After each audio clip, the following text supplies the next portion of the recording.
그리고 아마 한 번씩은 하몽차사라는 이 말을 사용해 보신 적이 있으실 것입니다. 이 하몽차사라는 이 속담은 조선을 건국했던 이성계와 그의 아들인 이방원과 관계된 속담입니다. 이 이성계의 아들인 이방원은 이성계가 조선을 건국할 때 이성계에게는 많은 아들들이 있었는데 그 중에서 가장 공을 많이 세운 아들이었습니다. 공을 많이 세웠기 때문에 우리가 생각하건대 그러면 이방원을 세자로 삼아서 또 왕위를 잇게 하겠구나라고 생각할 수 있지 않습니까? 그런데 이성계는 그렇게 하지 않았습니다.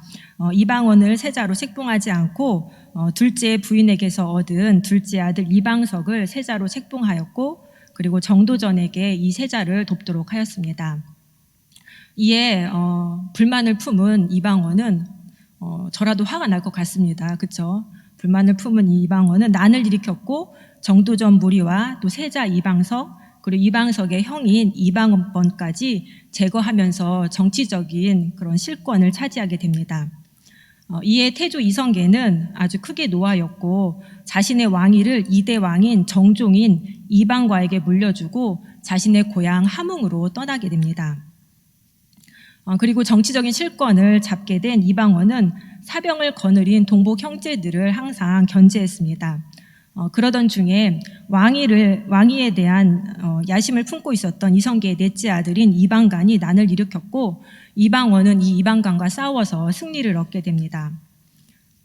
이 일로 인해서 이방원의 정치적 세력은 더 강화되었고 정종은 이제 두려움에 휩싸여서 자신의 임금의 자리를 이 이방원에게 양위하게 됩니다. 조선의 3대 왕 태종이 된 이방원은 아버지 이성계의 그런 분노한 마음을 돌리고 또 아버지의 귀환을 위해서 함흥으로 문안사를 보내게 됩니다. 그런데 이성계는 아들이 보낸 이 문안사로 온 차사들을 활로 쏘아서 죽이거나 가두어서 돌려보내지 않게 됩니다.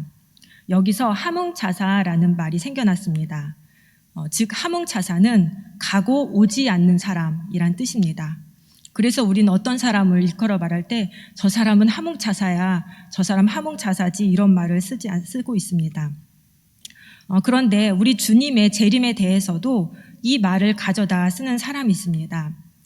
재림을 말할 때 예수 그도 함흥차사지, 오긴 무어라, 2000년이나 지났는데 아직도 오지 않았잖아, 이렇게 비꼬는 말을 하는 사람들이 있습니다.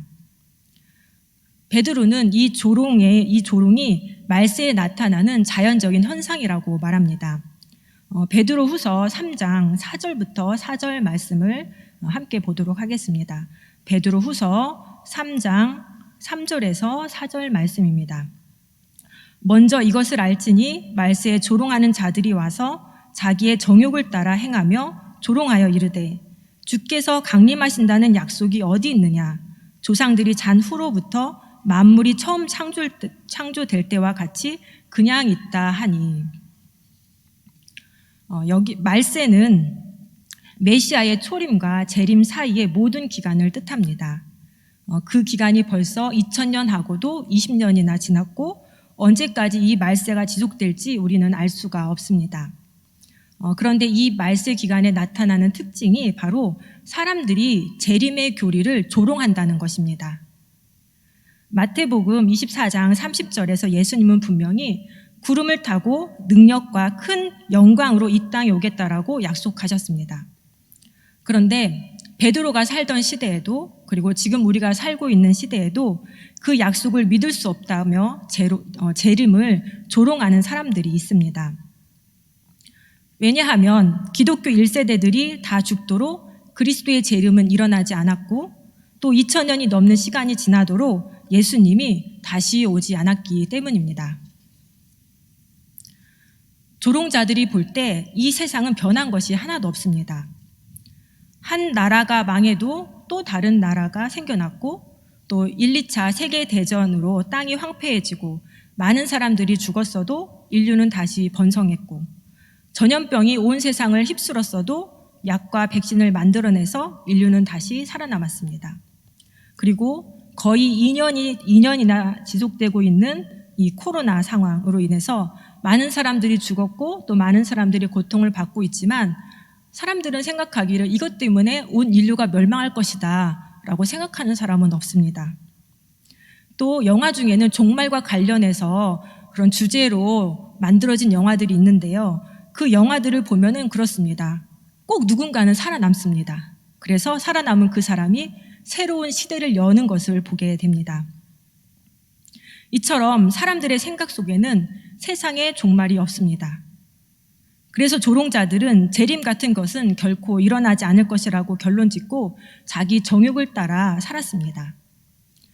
오늘날에도 재림을 조롱하는 자들은 자기 멋대로 쾌락을 쫓으며 살아가고 있습니다.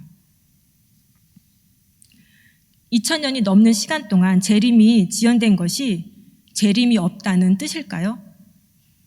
정말 재림을 조롱하는 사람들의 말처럼 예수님은 함흥차사일까요? 베드로는 예수님이 함흥차사가 아니라고 말합니다. 재림의 약속은 반드시 이루어진다라고 말합니다. 그렇다면 왜 그리스도의 재림은 2000년이 지나도록 지연되고 있는 걸까요? 사실 재림은 지연되고 있는 것이 아닙니다. 하나님의 시간이 인간의 시간과 다르기 때문에 지연되고 있다라고 느낄 뿐입니다. 우리 본문 8절 말씀을 함께 보겠습니다. 8절 말씀입니다. 사랑하는 자들아, 주께는 하루가 1000년 같고 1000년이 하루 같다는 이 한 가지를 잊지 말라. 사람의 일생은 고작해야 100년입니다. 그 100년이 우리에게는 참으로 길게만 보입니다. 우리는 곧이라는 이 개념, 우리에게 이 곧이라는 개념은 1시간, 하루, 혹은 1년, 기껏해야 2, 3년 정도입니다. 그러나 하나님에게는 인간이 생각하는 곧이 1000년일 수도 있고 10,000년이 한순간이 될 수도 있습니다.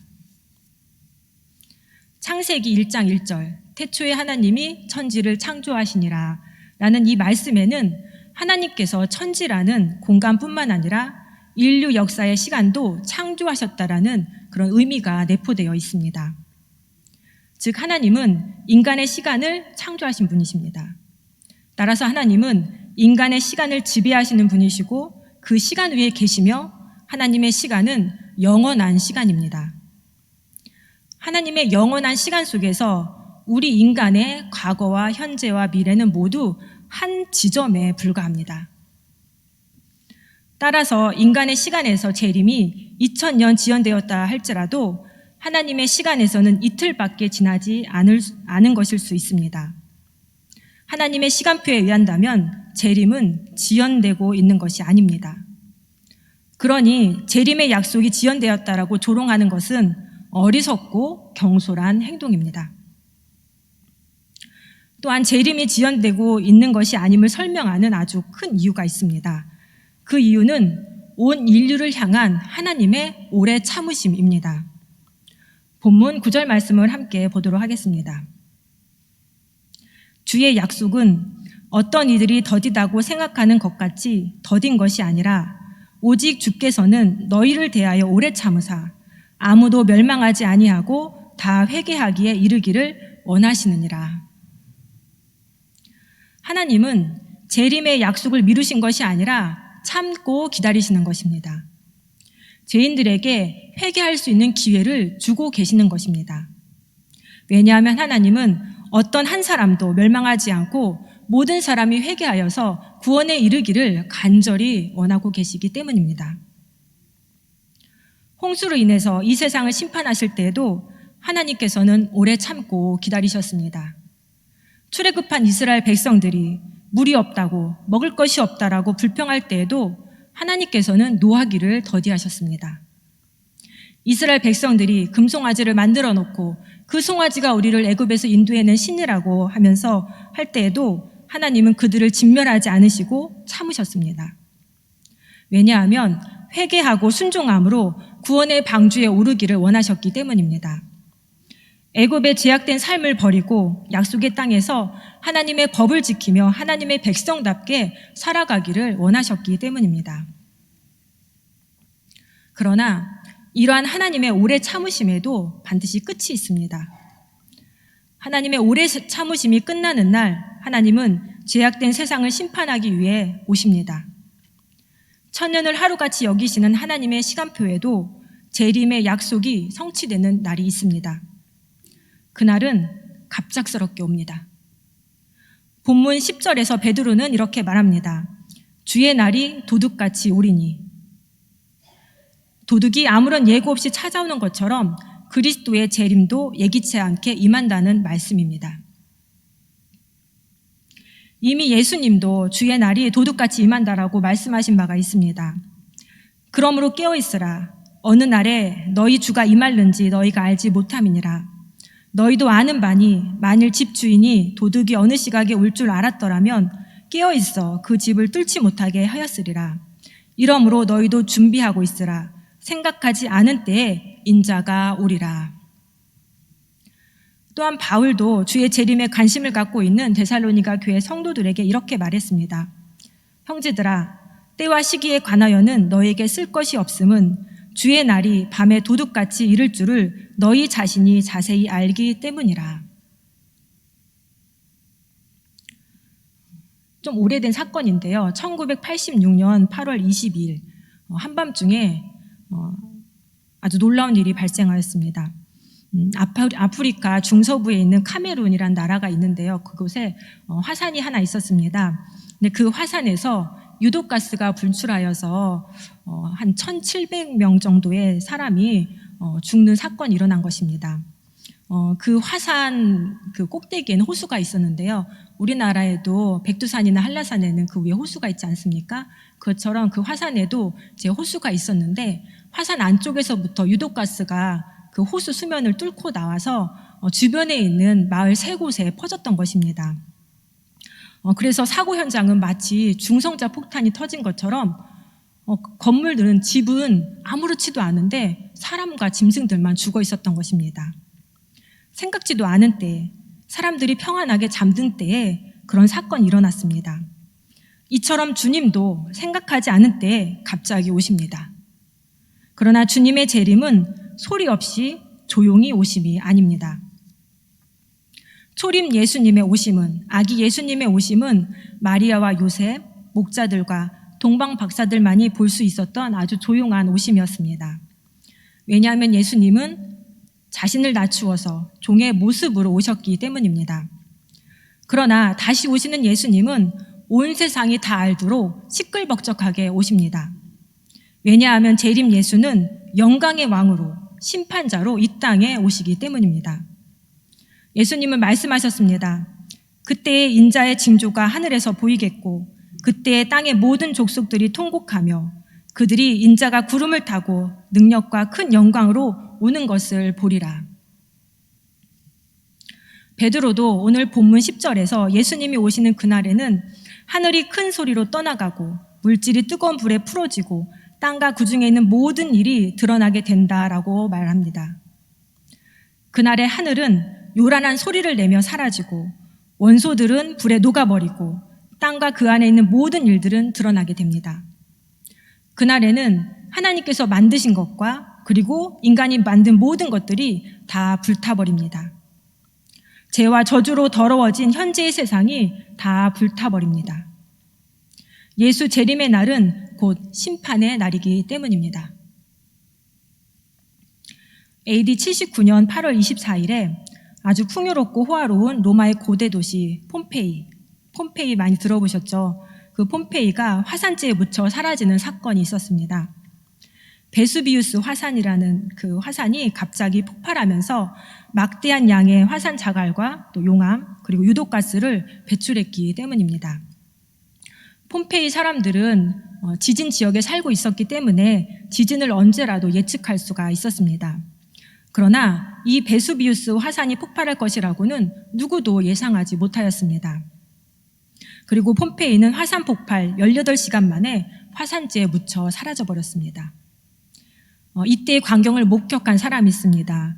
소 플루니우스라는 사람인데 이 사람이 편지에 그때의 끔찍하고 긴박한 상황을 잘 묘사하여서 썼습니다. 그 편지를 조금 읽어드리도록 하겠습니다. 며칠 동안 땅이 계속해서 흔들렸지만 캄파니아에서 지진은 흔한 현상이었기에 누구도 심각하게 걱정하지 않았습니다. 그러나 그날 밤에 지진은 세상이 뒤집힌 것처럼 상상 이상으로 격렬해졌습니다.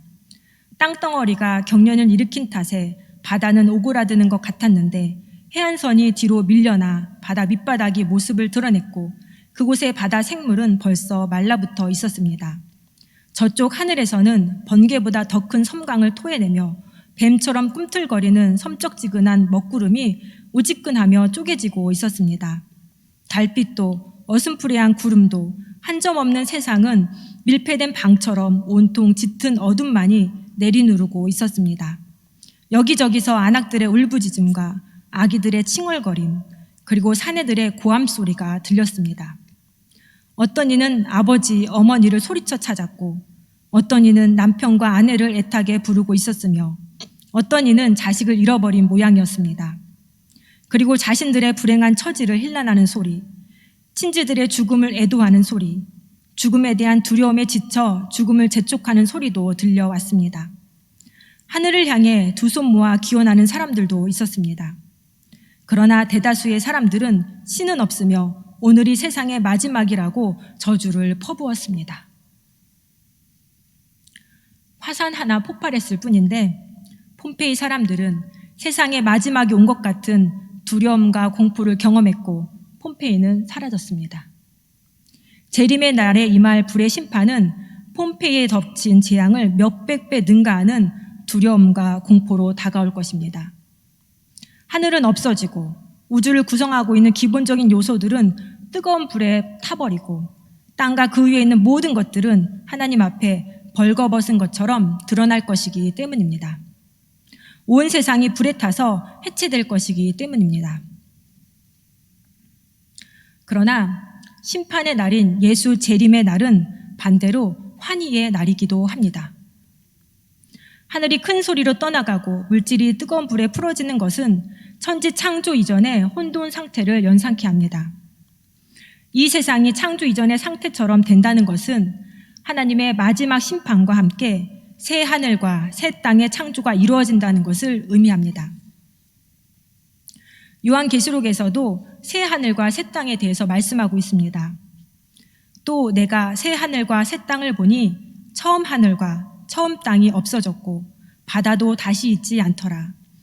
또 내가 보매 거룩한 성 새 예루살렘이 하나님께로부터 하늘에서 내려오니 그 준비한 것이 신부가 남편을 위하여 단장한 것 같더라. 보좌에 앉으신 이가 이르시되 보라 내가 만물을 새롭게 하노라. 새 하늘과 새 땅은 하나님의 의가 있는 곳입니다. 그곳은 하나님의 의로 의롭게 된 자들만이 들어갈 수 있는 곳입니다. 그래서 예수 재림의 날이 예수를 믿어서 의롭게 된 자들에게는 바로 환희의 날입니다. 재림의 약속은 하나님의 시간표대로 하나님이 정하신 날에 갑자기 이루어집니다. 그 날에는 죄악으로 가득한 하늘과 땅은 모두 불타 없어지고 새 하늘과 새 땅이 새롭게 창조됩니다. 그리고 하나님의 의가 있는 새 하늘과 새 땅에는 하나님의 의로 거룩해진 자들만이 들어가게 됩니다. 그렇다면 종말을 향해 달려가고 있는 이 세상에서 그리스도인인 우리는 어떻게 살아야 할까요? 오늘 말씀은 우리에게 세 가지를 말씀해주고 있습니다. 첫째는 하나님의 날을 바라보라고 말씀합니다. 본문 12절부터 13절 말씀입니다. 하나님의 날이 임하기를 바라보고 간절히 사모하라. 그 날에 하늘이 불에 타서 풀어지고 물질이 뜨거운 불에 녹아지려니와 우리는 그의 약속대로 의가 있는 곳인 새 하늘과 새 땅을 바라보도다. 여기서 바라본다라는 것은 그리스도 재림에 대한 소망을 의미합니다. 우리는 다시 오신다는 주님의 약속을 굳게 믿고 그날을 기다려야 합니다. 주님이 오시기를 기다린다는 것은 그가 이 세상 모든 것을 심판하시고 새롭게 창조하실 새 하늘과 새 땅을 기다린다는 의미입니다. 그래서 하나님의 날이 임하기를 바라보는 그리스도인의 소망은 이 세상에 있지 않습니다. 이 세상은 불의와 제약이 가득하여 멸망당할 운명이기 때문입니다. 아무리 유능한 지도자가 나타나서 개혁을 한다고 해도 악한 인간이 도모하는 일들은 모두 제약으로 종지부를 찍게 되고 형벌의 무게만 가중시킬 뿐입니다. 땅을 사고 건물을 사서 엄청난 부를 쌓는다 하더라도 그 부유함도 결국에는 불에 타 없어집니다.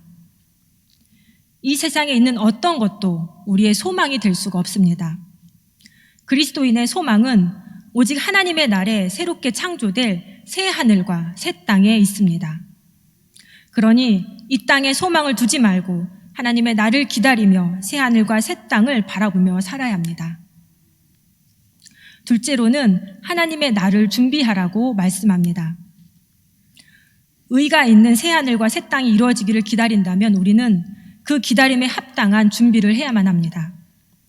본문 11절부터 12절 상반절 말씀입니다.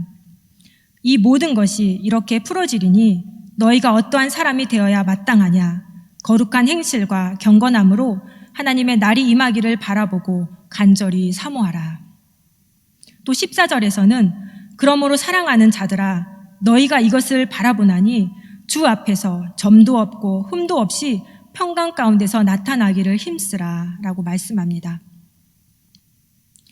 하나님의 날에 주님이 도둑같이 오시고 하나님의 불심판이 이루어지고 새 하늘과 새 땅이 새롭게 창조될 것을 믿는 그리스도인이라면 거룩한 행실과 경건함으로 그날을 준비하며 살아야 합니다. 점도 없고 흠도 없이 평강 가운데 주님 앞에 나타날 수 있도록 준비하며 살아야 합니다. 이와 같은 맥락에서 사도 요한도 이렇게 말했습니다. 사랑하는 자들아, 우리가 지금은 하나님의 자녀라. 장래에 어떻게 될지는 아직 나타나지 아니하였으나 그가 나타나시면 우리가 그와 같을 줄을 아는 것은 그의 참모습 그대로 볼 것이기 때문이니 주를 향하여 이 소망을 가진 자마다 그의 깨끗하심과 같이 자기를 깨끗하게 하느니라. 거룩한 행실과 경건함, 그리고 점도 없고 흠도 없다는 것은 윤리 도덕적으로 선한 생활을 하라는 의미가 아닙니다. 거룩한 행실은 악한 세상과 구별되어 하나님의 거룩하심을 본받아 살아가는 것이며, 경건함은 하나님의 살아계심과 주관하심을 믿으며 하나님을 두려워하는 마음으로 살아가는 것을 뜻합니다. 그날에 우리는 하나님의 아들 예수 그리스도를 뵙게 됩니다. 그분을 대면했을 때 우리는 그분의 낮아짐과 그분의 십자가 죽음의 참 의미를 깨닫게 됩니다. 그리고 우리는 그분 앞에서 세상의 죄악과 버타며 지내던 때를, 세상 일에 몰두하며 지내던 일들을 기억하게 될 것입니다. 그러면 우리는 너무 부끄러워서 예수님을 바라볼 수 없게 됩니다. 이런 상황을 피하고 싶다면 우리는 거룩한 행실과 경건함으로 살아야 합니다. 자기를 깨끗이 하며 살아야 합니다. 셋째는 하나님의 날을 사모하라 라고 말씀합니다. 본문 12절 상반절 말씀입니다.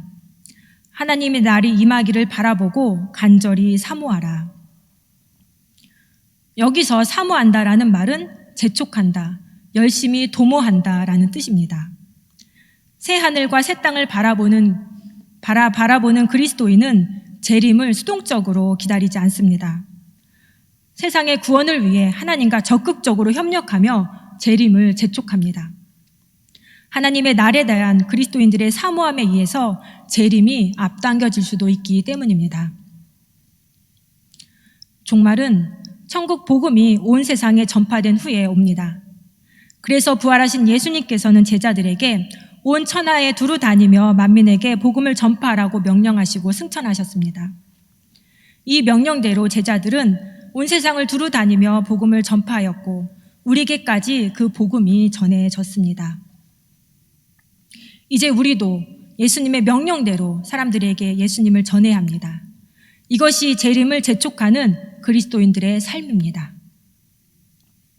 또한 인간의 회개가 하나님의 날을 재촉할 수가 있습니다. 왜냐하면 하나님께서 인간의 회개를 간절히 원하고 계시기 때문입니다. 우리는 예수 그리스도를 믿어 의롭다 칭함을 받았습니다. 그리고 우리는 그 의로움을 토대로 성화되어 가고 있습니다. 이 성화 과정에서 꼭 필요한 것이 바로 회개입니다. 의롭다 칭함을 받았지만 우리는 여전히 죄에 노출되어 있고 죄의 유혹을 이기지 못하고 범죄할 때가 참으로 많기 때문입니다. 하나님께서 회개할 수 있는 기회를 주셨을 때 우리 자신을 돌아보아 제 용서를 구하고 깨끗이 씻음받아야 합니다.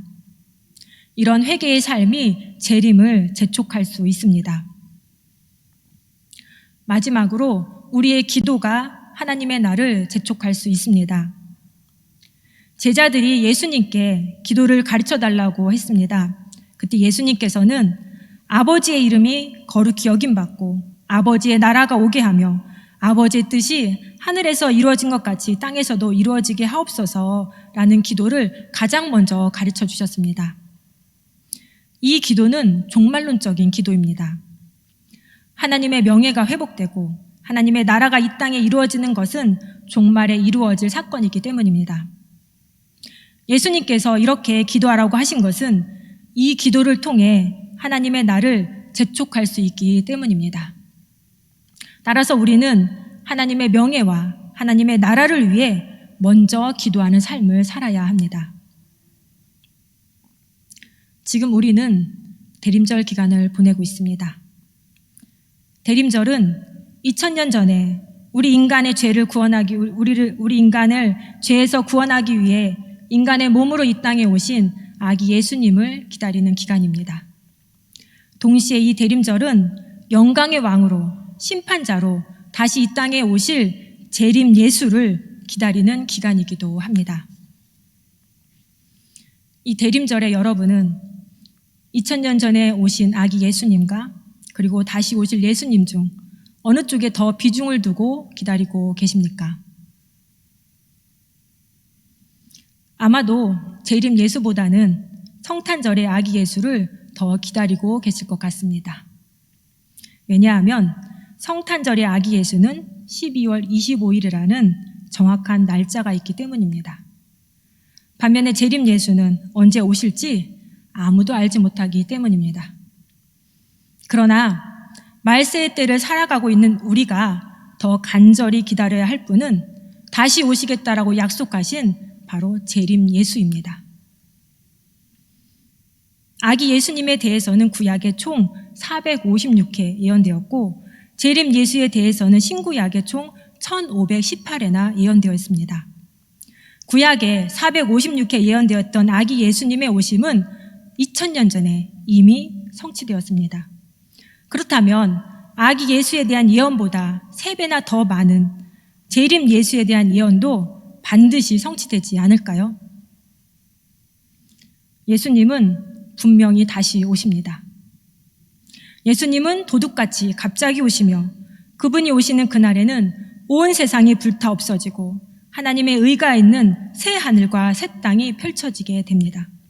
그러니 예수님이 다시 오시는 그날을 바라보며 사시기 바랍니다. 예수님이 다시 오시는 그날을 준비하며 사시기 바랍니다. 예수님이 다시 오시는 그날을 사모하며 사시기 바랍니다. 이 시간 몇 가지 기도 제목을 가지고 함께 기도하도록 하겠습니다. 첫 번째로 오늘 말씀을 기억하면서 기도하기 원합니다. 재림의 약속을 망각하고 안일하게 살았던 삶을 용서하옵소서라고 기도합시다. 많은 세상 사람들이 재림을 조롱하고 있습니다. 그런데 한번 생각해 보시기 바랍니다. 우리도 그러고 있지 않은지. 내 때는 내가 살아있는 동안은 예수님이 안 오실 거야. 그건 나와 상관없어 라고 하면서 재림의 약속을 망각하고 살고 있지는 않은지 우리의 모습을 생각하면서 하나님 앞에 기도합시다. 그리고 하나님의 나를 바라보고 준비하며 사모하는 삶을 살게 하소서라고 기도합시다. 새 하늘과 새 땅에 소망을 두는 삶, 이 땅이 아니라 새 하늘과 새 땅에 소망을 두며 살아갈 수 있도록 기도합시다. 하나님의 거룩하심을 본받고 하나님을 두려워하는 삶을 살아갈 수 있도록, 또 전도, 회개, 기도를 통해서 하나님의 나를 재촉하는 그런 삶을 살아갈 수 있도록 오늘 말씀을 기억하면서 함께 기도하도록 하겠습니다. 하나님 아버지 참으로 감사합니다. 아기 예수님을 기다리며 다시 오실 예수님을 기다리는 이 대림절 기간을 우리에게 허락하시니 참으로 감사합니다. 이 대림절 기간을 통해서 다시 오시겠다 약속하신 그 예수님의 그 약속을 다시 한번 생각해 보았습니다.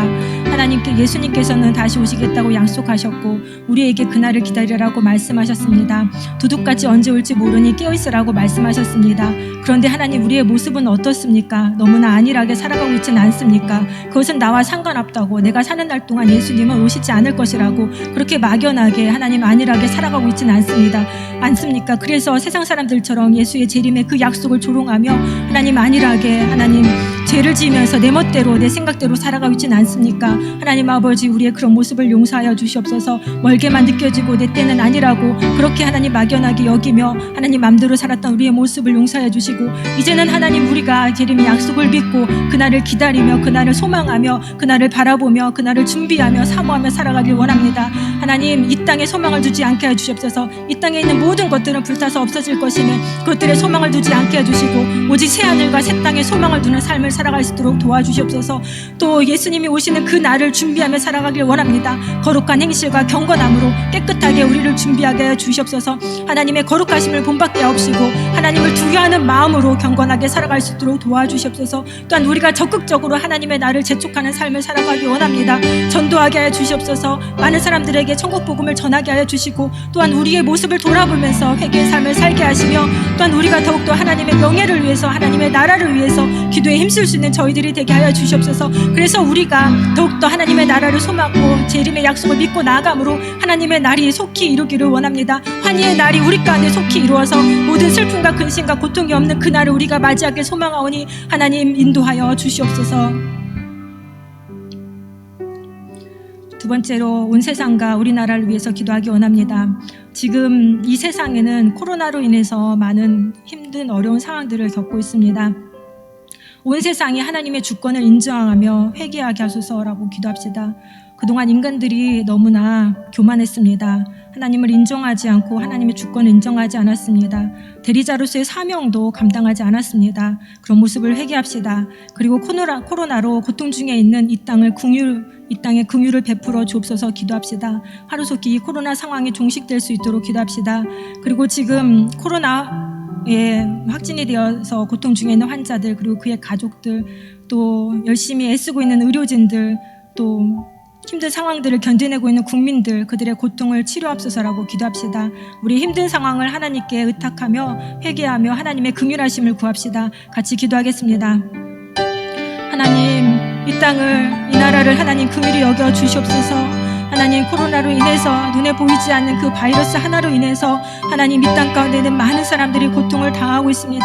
하나님 이 모든 것이 우리의 잘못이며 하나님 우리의 교만으로 인해서 이루어진 것을 고백하오니 하나님 우리를 용서하여 주시옵소서. 온 세상이 이 사건을 통해서 하나님의 주권을 인정하게 해 주시옵소서. 인간이 세상의 주인인 것처럼 그렇게 교만하며 살았던 그 모습들을 보게 하여 주시고 그 교만함을 내려놓고 하나님의 주권을 인정하며 나갈 수 있도록 도와주시고 하나님께서 우리에게 이 땅을 맡기시고 하나님 이 모든 것들을 잘 관리하라고 명령하셨는데 하나님 그 명령대로 우리가 살지 않고 우리의 이익을 따라서 살았음을 고백합니다. 하나님 우리의 모습을 용서하여 주시옵소서. 대리자의 사명을 감당하지 못한 우리 인간의 모습을 용서하여 주시고 하나님 우리에게 긍휼을 베풀어 주시옵소서. 너무나 고통 중에 있사오니 하나님 이 땅에 있는 많은 인간들을 하나님 긍휼히 여기사 하루속히 이 코로나의 상황이 종식되게 하여 주시고 다시금 우리가 함께 만나고 교제하고 하나님 사랑을 나눌 수 있는 그런 관계가 형성될 수 있도록 성령님 도와주시옵소서. 하나님 지금도 많은 환자들이 고통 중에 있습니다. 그의 가족들이 아픔 중에 있습니다. 죽음에 대한 고통으로 외로움으로 또 안타까움으로 힘겨운 자들이 있습니다. 하나님 그들을 긍휼히 여기사 불쌍히 여겨 주시옵소서. 치유하여 주시옵소서. 회복시켜 주시옵소서. 지금도 불철주야 의료진들이 뭔가 마음을 다하여서 하나님 애쓰고 있습니다. 그렇지만 그들이 많이 지쳐 있습니다. 하나님 그들에게 힘을 주시옵소서. 감당할 수 있는 힘을 주시고 그들의 수고가 헛되지 않도록 하루속히 이 모든 상황들이 잘 하나님 해결될 수 있도록 인도하여 주시옵소서. 또 국민들도 어려움 가운데 있습니다. 경제적인 어려움으로 우울증으로 또 관계가 단절되어서 하나님 많은 상황 가운데 어려움에 처해 있는 많은 사람들이 있습니다. 하나님 그들을 긍휼히 여기사 그 고통으로부터 해방시켜 주시고 치유의 은혜를 베풀어 주시옵소서. 하루속히 이 나라와 이 민족을 또 이 땅에 있는 모든 나라들을 하나님 긍휼히 여기사 하나님의 긍휼하심을 보게 하여 주시옵소서. 하나님의 치유하심과 회복하심을 볼 수 있는 은혜를 누리게 하여 주시옵소서. 우리 시온성교회를 위해서 기도하기 원합니다. 먼저는 황재우 담임 목사님과 교육자들에게 성령 충만을 주소서라고 기도합시다. 사역자들이 한 마음과 한 뜻으로 교회를 잘 세워갈 수 있도록 기도합시다. 또 영적 분별력과 믿음의 은사, 말씀의 은사, 신방의 은사, 또 사역에 필요한 각종 은사를 주셔서 힘있게 사역들을 잘 감당할 수 있도록 기도합시다. 그리고 우리 모임 예배와 기도회 가운데 충만한 은혜를 부어주소서라고 기도합시다. 우리의 예배가 안전할 수 있도록, 또 배려하는 예배가 되고 말씀이 살아 역사하는 뜨거운 예배가 되도록 성령님께서 이끄시는 예배와 기도회가 될 수 있도록 기도합시다. 그리고 우리의 예배와 기도회를 통해서 우리 흔들리는 신앙과 또 예배가 견고해질 수 있도록 기도합시다.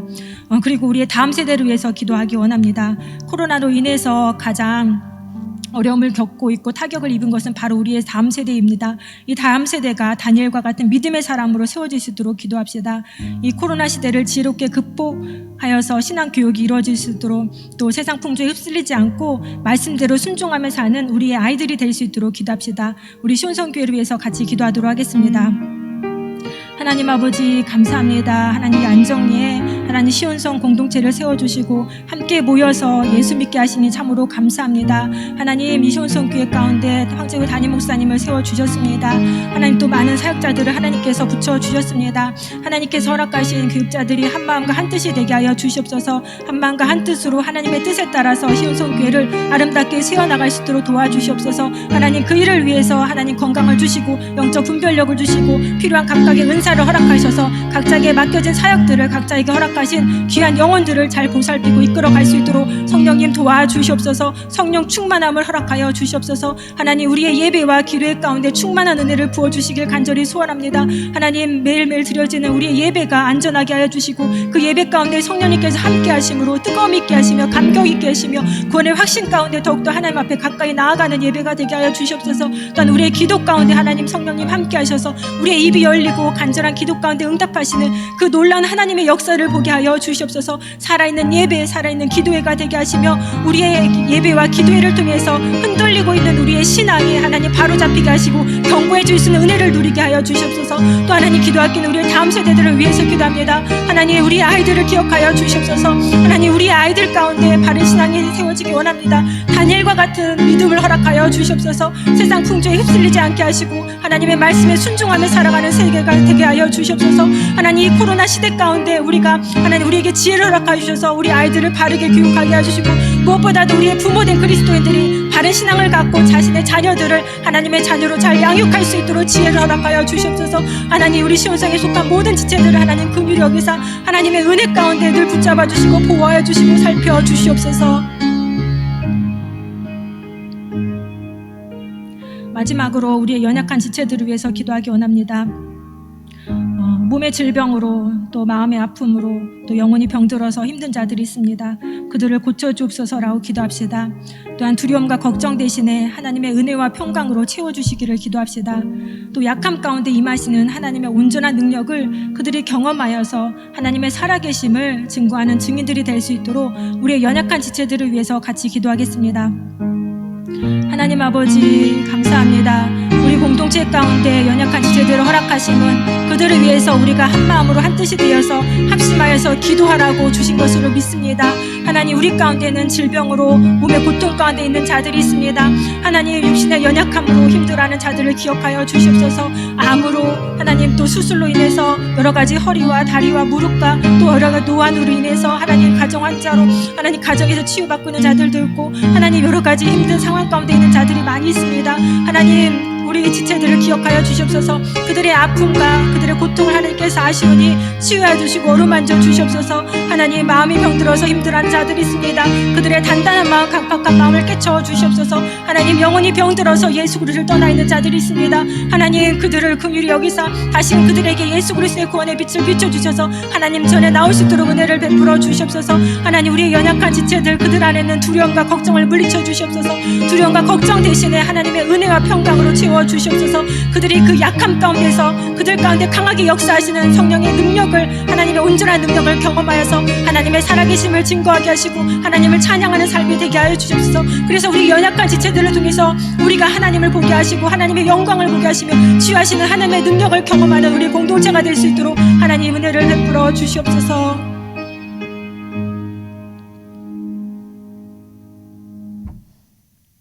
우리를 향해 오래 참으시는 하나님, 우리를 향한 하나님의 긍휼과 사랑에 감사드립니다. 그런데 우리는 하나님이 주신 회개의 시간들을 죄악과 쾌락을 쫓으며 살았고 예수님이 다시 오실 날을 망각하고 살았습니다.